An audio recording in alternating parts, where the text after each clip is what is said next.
मैं जब आ रहा था जी जी मुझे एक माता जी मिली, वृद्धा माता जी, और अंगुली पकड़ा हुआ उनका पोता लड़खड़ा रहा था, कभी गिरने लगता तो माता जी एकदम चौंकती, धीरे से उसको उठा लेती।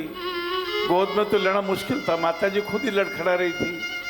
मैंने डॉक्टर साहब को कहा, डॉक्टर साहब ये बड़ी आशा से आई है माता जी।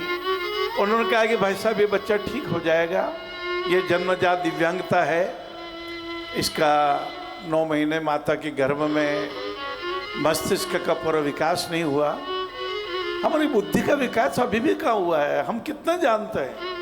कहते हम तो बड़े बुद्धिमान है जी। कौन से बुद्धिमान है जी?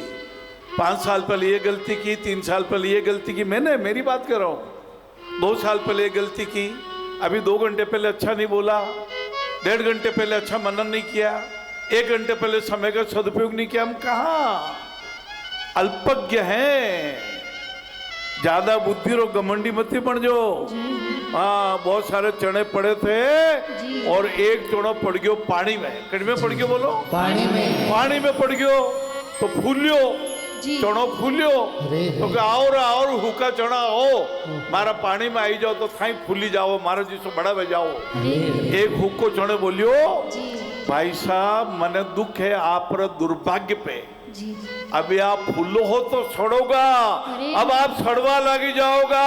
किसान हम सूखे चने को बोएगा, 1 के 100 पैदा करेंगे, लेकिन आप सड़ने लग जाओगे, अपने सड़नो नहीं। अनसुया जी माता जी ने जब मालूम पड़ियो जी कि मारा पोतारो काम भेजाए ठीक जगह आएगी, मैं मारो कोई खर्चो भी नहीं लागेगा, रोटी पानी की अच्छी व्यवस्था है, सोवारे लिए बिस्तर मिलेगा, भोजन के लिए थाली कटोरी गिलास सब मिलेगा, सुबह पोया मिलेगा, 2 टाइम चाय भी वेगा, भोजन के साथ चावल भी आवेगा, रोटी के साथ सब्जी भी आवेगा, फुल्का भी गर्म आवेगा।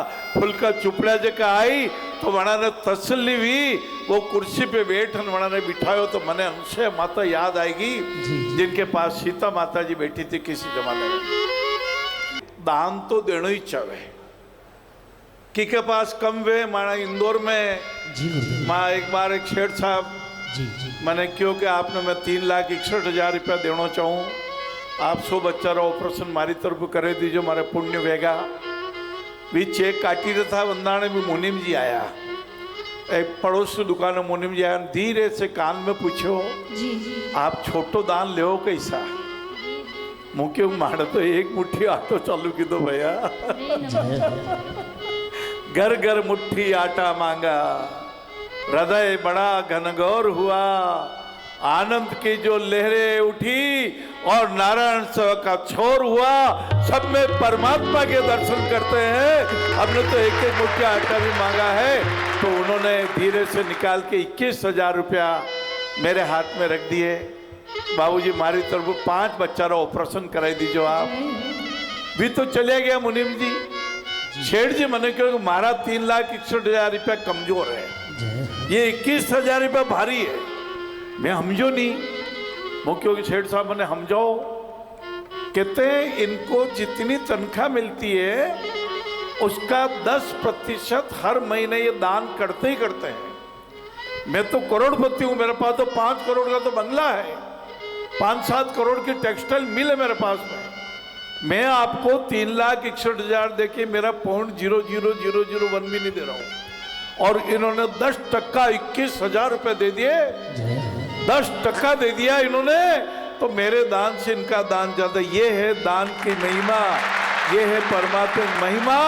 और अनसुया जी माता पे एक कथा स्मरण आएगी, मैंने बहुत जानने लायक है, बहुत मानने लायक है। एक बार कुछ ऐसा हुआ, एक परिवार की बहुत अच्छी नारी को बिना किसी गलती के, उसके पति की गलती भी नहीं थी, पर जैसे आपने देखा दुर्वासा ऋषि हुए, बहुत क्रोधित हो जाते थे, कभी अम्बरीश के लिए कृत्य उत्पन्न कर दी, कभी ऐसे समय युधिष्ठिर के पास गए, जानते थे जंगल में है, ये अज्ञातवास कर रहे हैं, फिर भी 500 ब्राह्मणों के साथ चले गए कि हम भोजन करने आएंगे तुम्हारे यहाँ, भोजन तैयार रखना है प्रभु। वो तो प्रभु कृष्ण भगवान ने अक्षय पात्र का एक पालक का पत्ता झीम लिया और वो तृप्त हो गए और वो बिना भोजन के चले गए, नहीं तो साफ दे देते।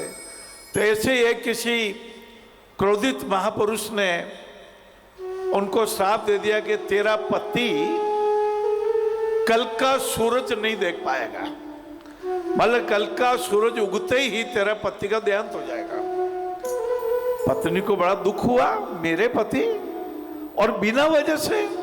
मेरे पति धार्मिक है, मेरे पति दानवीर है, मेरे पति दिव्यांगों को ठीक कराते हैं, मेरे पति इनके घावों को सहलाते हैं, मेरे पति युग युग के घावों को दूर करते हैं, और सूर्योदय होगा मेरे पति का देहांत होगा। उसने पानी लिया हाथ में जल लिया और यूं डाला कि सूर्योदय होगा भी नहीं, सूर्योदय होगा भी नहीं।